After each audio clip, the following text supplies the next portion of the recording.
Selamat pagi, perkenalkan nama saya Igustia Yuputurati Prasanti dengan NIM 24156130098, mahasiswa semester 2 kelas C, Prodi D3 Akuntansi.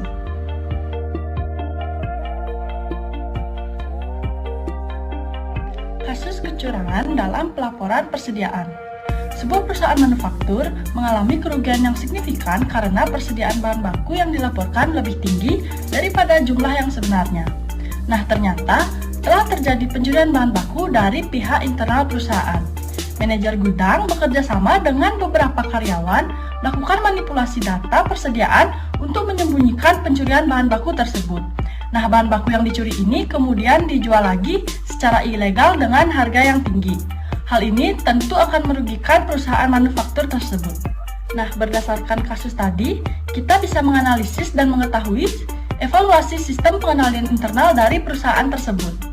Yang pertama, sistem keamanan gudang yang lemah, kurangnya pengawasan CCTV, dan akses yang tidak terkontrol terhadap bahan baku memungkinkan terjadinya pencurian.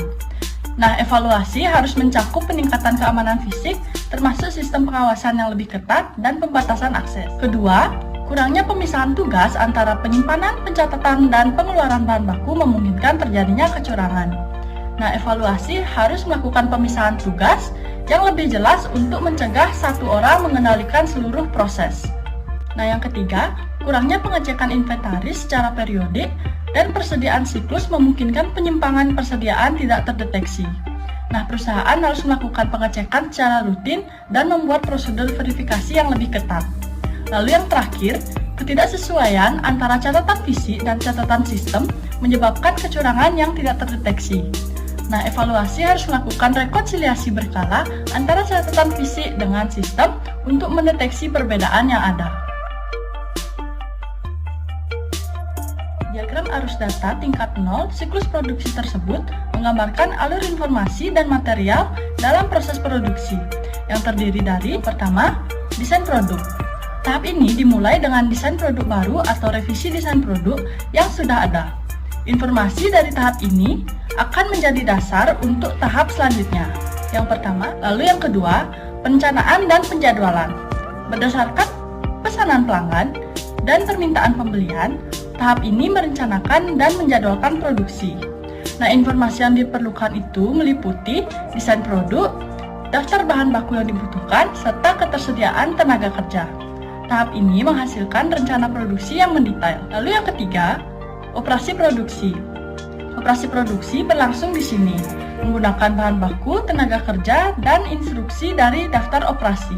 Hasilnya adalah barang jadi atau barang dalam proses, tergantung pada kompleksitas proses produksi. Informasi yang dihasilkan meliputi biaya bahan baku dan overhead. Lalu yang keempat, ada akuntansi biaya.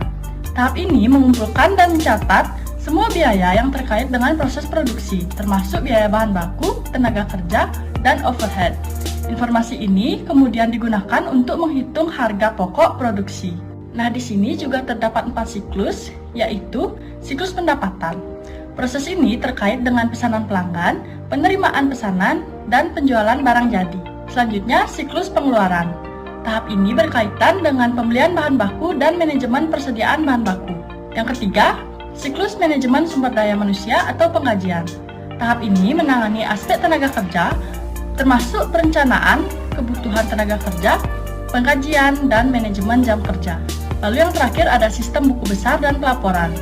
Semua informasi dari berbagai tahap dikumpulkan dan diproses dalam sistem buku besar untuk menghasilkan laporan keuangan dan laporan manajemen.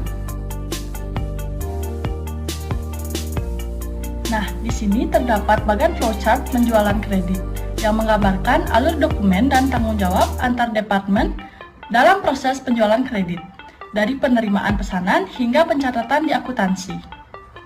Kita mulai dari yang pertama, yaitu bagian order penjualan. Prosesnya dimulai dengan penerimaan order dari pelanggan, lalu proses order atau order pembelian telah dibuat. Yang ketiga, membuat sales confirm atau surat konfirmasi penjualan, di mana sales confirm 1 disimpan di bagian penjualan, yang kedua diberikan ke pihak gudang, dan yang ketiga dikirim ke pelanggan. Lalu yang kedua, gudang, dimulai dari sales confirm 2, di mana konfirmasi penjualan diterima dari Departemen Order Penjualan. Lalu barang yang dipesan disiapkan di gudang. Selanjutnya, barang diserahkan ke bagian pengiriman. Lalu, kartu gudang diperbarui setelah barang diserahkan. Lalu yang ketiga, ada pengiriman. Prosesnya dimulai dari barang diterima di bagian pengiriman. Lalu ada sales confirm 2, di mana konfirmasi penjualan diterima dari Departemen Gudang. Selanjutnya membuat surat pengantar barang atau SPB. Lalu SPB ini dibuat dan diberikan ke bagian penagihan. Selanjutnya menyerahkan barang beserta SPB ke pelanggan. Proses yang keempat yaitu penagihan. Ada PO atau purchase order diterima dari Departemen Order Penjualan. Lalu ada SPB atau surat pengantar barang diterima dari bagian pengiriman. Adapun SC atau sales confirm atau surat konfirmasi yang diterima dari bagian order penjualan dan gudang. Lalu faktur dibuat berdasarkan PO, SPB, dan SC tadi. Kemudian faktur tersebut dikirim ke pelanggan. Lalu yang kelima ada akuntansi. Faktur diterima dari bagian penagihan. SPB atau surat pengantar barang juga diterima dari bagian pengiriman. Surat penagihan dibuat berdasarkan faktur. Kemudian surat penagihan tersebut dikirim kepada pelanggan.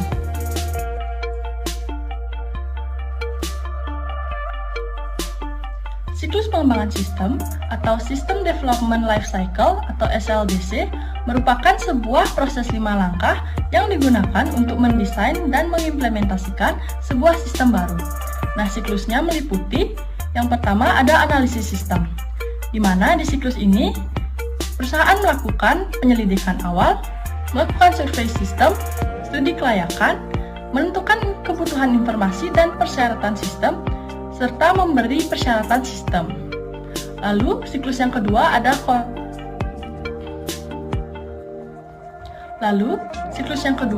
desain konseptual. Di sini terjadi proses mengidentifikasi dan mengevaluasi alternatif desain, mengembangkan spesifikasi desain, memberi persyaratan, desain konseptual, dan sebagainya. Lalu, yang ketiga, ada desain fisik. Di sini terjadi proses mendesain output, input, dan database, mengembangkan program dan prosedur, mendesain pengendalian, serta memberikan sistem yang dikembangkan. Lalu yang keempat ada implementasi dan konversi, di mana di sini terjadi proses pengembangan rencana, implementasi dan konversi, memasang perangkat keras dan perangkat lunak, melatih personel, menguji sistem, melengkapi dokumentasi, mengubah dari sistem lama ke sistem baru, serta memberikan sistem operasional. Lalu yang terakhir ini ada operasi dan pemeliharaan, di mana di sini kita menyempurnakan dan meninjau pasca implementasi, lalu mengoperasikan dan memodifikasi sistem, melakukan pemeliharaan berlangsung, dan memberikan sistem yang diperbaiki. Nah, adapun para pemain dalam siklus ini yaitu manajemen, pengguna, panitia, pengarah sistem informasi, tim pengembang proyek, analisis dan pemrogram sistem, serta pihak eksternal lainnya.